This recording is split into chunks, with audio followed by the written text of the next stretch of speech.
Luna TV, votre chaîne.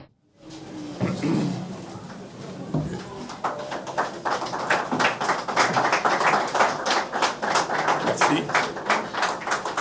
C'est très important pour moi aujourd'hui de regarder l'état dans lequel se trouve notre pays. Et je mesure l'irresponsabilité des Congolais. Soulignez bien l'irresponsabilité des Congolais. Nous avons un pays qui nous a été légué par nos aïeux. Dieu a créé ce pays, il a donné à ses ancêtres, et puis il y a des gens qui sont venus, qui sont passés, les Lumumba, les Kasavubu, les Kimbangu et tant d'autres. Et nous, les contemporains, aujourd'hui, on voit les pays partir. Et nous sommes dans des guerres inutiles.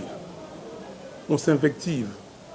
Tel a fait ceci, tel a volé, tel a été corrompu. Surtout la corruption. Parce que les gens croient que, parce qu'eux, ils sont corruptibles, que tout le monde est corruptible. La transitivité. Chers frères et sœurs, je mesure mes mots et je tiens compte de la responsabilité que nous avons tous aujourd'hui, pendant cette période. J'aimerais dire ceci à 3 catégories de citoyens congolais. D'abord aux membres de la MOUCA. La MOUCA, c'est la création du peuple congolais. Vous le savez. Le peuple congolais nous a dit, ne nous trahissez pas. Ayez un candidat commun. Et les leaders ont donné ces candidats communs au peuple. Et le peuple a soutenu la MOUCA. La MOUCA, c'est le peuple. Est-ce que ce que le peuple a donné, a créé, est-ce que c'est nous, leaders, et nos collaborateurs qui devons le détruire? Je dis non. Et c'est très important. On peut avoir des divergences de vues, ce qui est tout à fait normal dans une société, dans un ménage, dans une famille, partout. Mais quelle est notre vision? N'est-ce pas de faire de ces pays, comme Lumumba avait dit, un pays prospère, un pays au centre du rayonnement de l'Afrique tout entière, et donner la prospérité à notre pays, le développement à nos citoyens. Et moi j'ai dit, pour moi, je dois poursuivre cet objectif. Le choix des candidats communs est tombé sur moi. Le peuple a démontré aux leaders de la MOUCA et à tout la MOUCA que vous avez exaucé nos vœux et nous allons vous prouver que c'est le peuple congolais qui confère le pouvoir. Et ils l'ont fait. Il est arrivé ce qui est arrivé. Mais ça, c'est un accident de parcours qu'on doit mesurer. Nous sommes dans un combat. Un combat sur notre pays. Je les cite de temps en temps parce qu'il faut les citer. Mobutu avait dit que ce n'est pas facile d'être le Congo. Mais je ne sais pas si vous savez, si on donnait une dissertation à nous tous ici, qu'est-ce que nous allons écrire? Ce pays a fait l'objet de menaces depuis longtemps, de projets de balkanisation, de projets de sécession. Et aujourd'hui, nous allons aisément dans ces projets parce qu'on nous dirige là et aveuglés que nous sommes, manque de stratégie, manque de vision, on s'engouffre dedans. Je dis non. Moi, je vais arrêter cette hémorragie. Je vais arrêter. Je vais amener la MOUCA là où le peuple a demandé de l'amener. FCC cache. Vous avez usurpé le pouvoir du peuple. Vous le savez. Vous n'avez pas été élu. Et aujourd'hui, vous êtes en train d'entraîner notre pays dans l'abîme. Et vous le voyez. Et vous le voyez parce que, surtout les membres du FCC, je peux vous le dire, que vous êtes en train d'aider Kabila dans sa mission de désarticuler les Congos, de déstructurer les Congos, de balkaniser les Congos. La balkanisation n'est pas un vain mot. La balkanisation n'est pas simplement physique. La balkanisation est plus profonde. Les gens qui ont mis en place ces projets, ils savent ce qu'ils ont mis, des stratégies, des tactiques. Vous allez à Rutshuru aujourd'hui, vous allez voir quelles sont les populations qui vivent là-bas. Si vous prenez Rutshuru il y a 50 ans, il y avait combien de Congolais? Et combien de Rwandais? Prenez Rutshuru aujourd'hui, j'ai dit, il faut dire les mots comme il le faut. Prenez Rutshuru aujourd'hui, il y a combien de Congolais, il y a combien de Rwandais? On vous parle maintenant de Minembwe. Mais pourquoi on parle de Minembwe? Les citoyens rwandais qui sont entrés au Congo, qui sont venus au Congo, à qui on a refusé le vote en 1960, parce qu'ils étaient réfugiés. Ils sont venus par où? Par où? Ils s'appellent les Banyamulenge. Ils sont venus par Mulenge. Ils sont combien aujourd'hui à Mulenge? Et pourquoi ils sont déplacés jusqu'à Minembwe? Mes frères et sœurs du FCC, je vous le dis, s'il vous plaît, n'aidez pas M. Kabila à matérialiser son projet qu'il a amené ici avec l'AFDEL. Il ne faut pas. Vos tombes et nos tombes à nous tous seront profanées par nos arrière-petits-enfants. Parce qu'on aura, comment dire, vendu ces pays. Je vous le dis et je pèse mes mots. Et vous savez ce qui se passe à Minembwe. Vous savez ce qui se passe en Ituri aujourd'hui. Vous savez ce qui se passe à Beni, à Butembo, à Rutshuru, à Masisi, à Walikale. Vous le savez très bien. Et pourquoi vous, membres du FCC, qui êtes là avec Kabila, vous ne levez pas le doigt pour dire que vous n'êtes pas d'accord avec ce qui se passe? Pourquoi votre complicité? Pourquoi votre silence? Et ça, c'est très important. Donc, j'aimerais dire à mes frères et sœurs, nous avons un pays qui nous a été légué par nos ancêtres. Les gens se sont battus. Lumumba a perdu sa vie et beaucoup d'autres ont perdu leur vie. Et nous ne pouvons pas, nous, contemporains, voir ces pays aller ailleurs. La subtilité de nos amis, c'est de depeupler nos contrées par des populations congolaises et repeupler par des populations rwandaises. Et vous allez voir, ce n'est pas un projet de 5, 10, 15, 25 ans. C'est un projet qui doit durer. Un jour, on viendra ici, on vous dira référendum d'autodétermination. Donc, chers frères et sœurs, ressaisissez-vous pour que nous puissions rebâtir notre pays. Peuple congolais, un peuple merveilleux. Vous avez démontré de quoi vous êtes capable. Vous continuez. Mais continuez, ce peuple, en tant que peuple, à revendiquer votre identité. Nous devons revendiquer notre identité. Continuez à repousser toute personne qui vient avec ces venins de division, de tribalisme. Tribalisme. On a dit qu'il fallait le tribalisme. Beaucoup de gens que je connais ici, est-ce que vous avez connu ma tribu avant? Maman Bazaïb, est-ce que vous avez connu ma tribu avant? Vous savez de quelle tribu j'étais? On se connaît depuis longtemps. Comment on peut simplement dire, voilà, vous êtes des tels? Allez voir dans le Congo central aujourd'hui.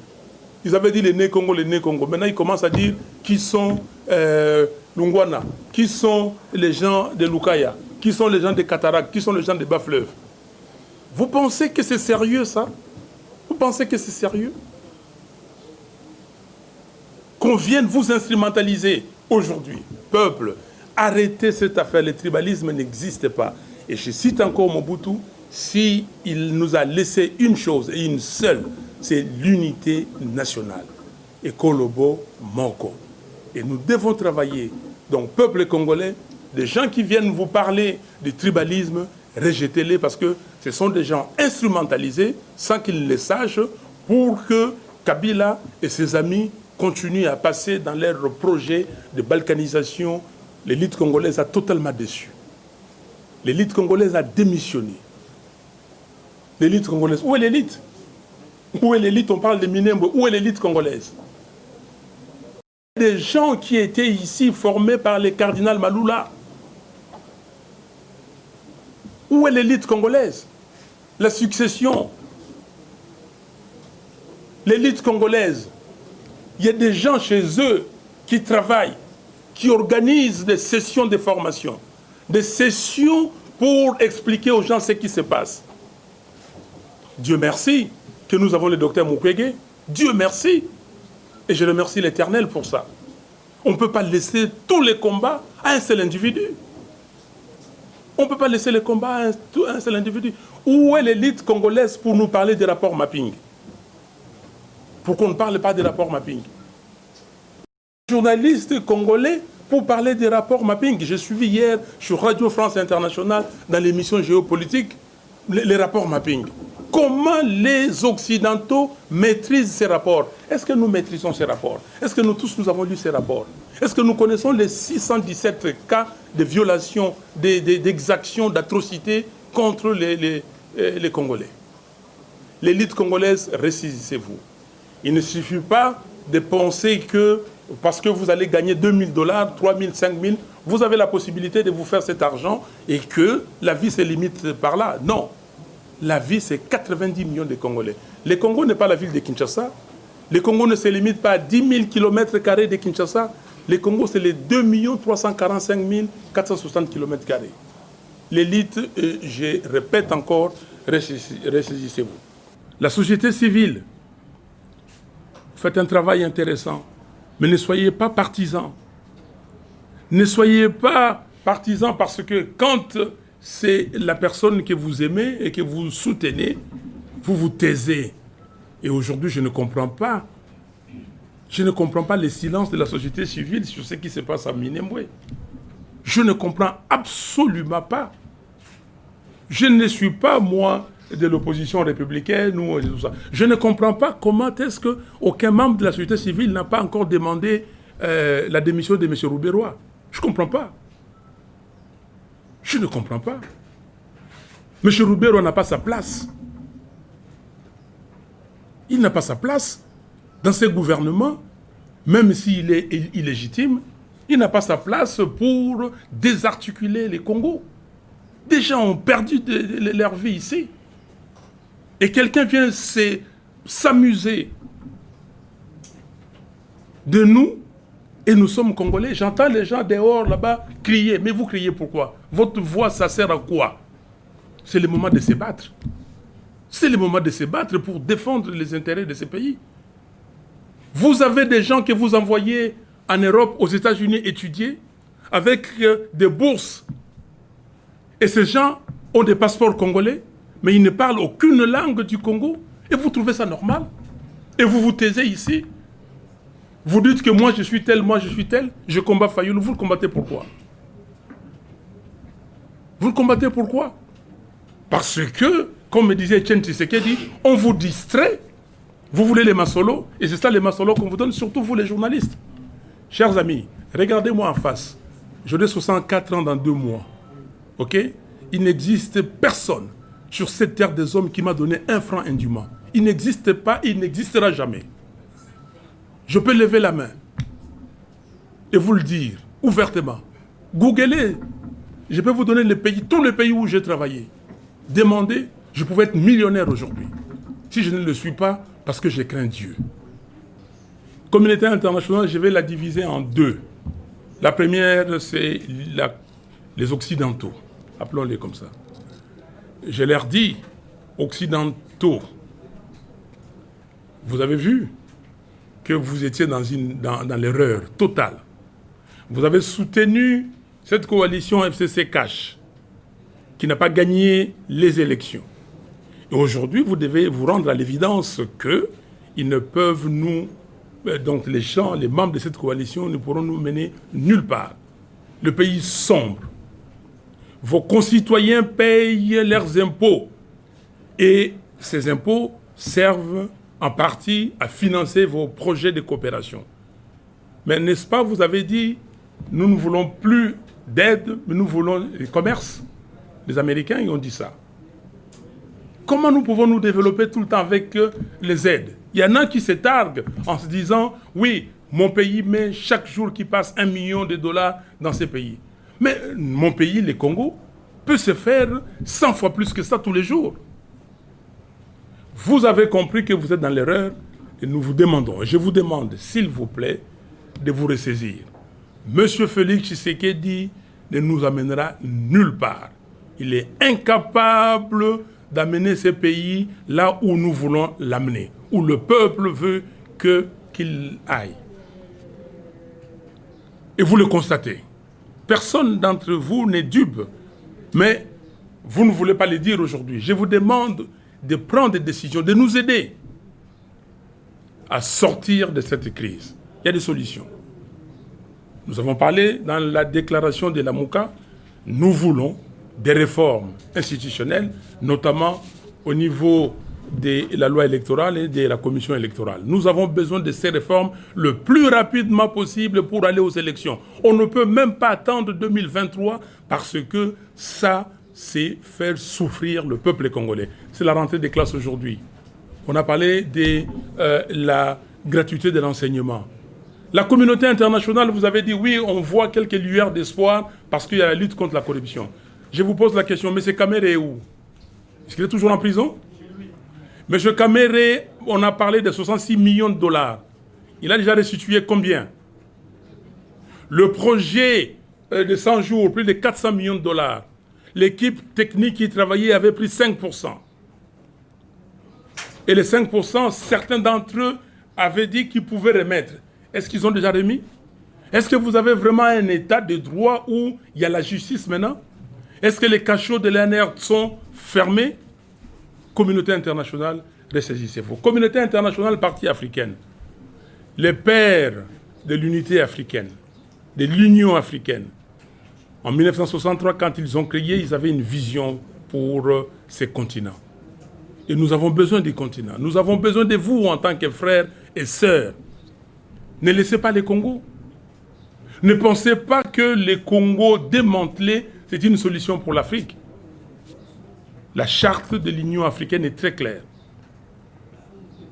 Ne venez pas nous dire ici que nous tous, y compris les Occidentaux, nous travaillerons pour que le Congo garde ses frontières de 1885. C'est un langage que nous comprenons. Et c'est un langage de saupoudrage. C'est un langage pour nous mettre le beurre sur les lèvres, du miel sur les lèvres. Parce que la balkanisation a pris une autre forme. Union africaine, s'il vous plaît, ressaisissez-vous, aidez le Congo à aller de l'avant. SADC, s'il vous plaît, messieurs, mesdames de la SADC, faites comme la CEDEAO pour que nous puissions travailler main dans la main et amener l'Afrique là où le monde entier l'attend.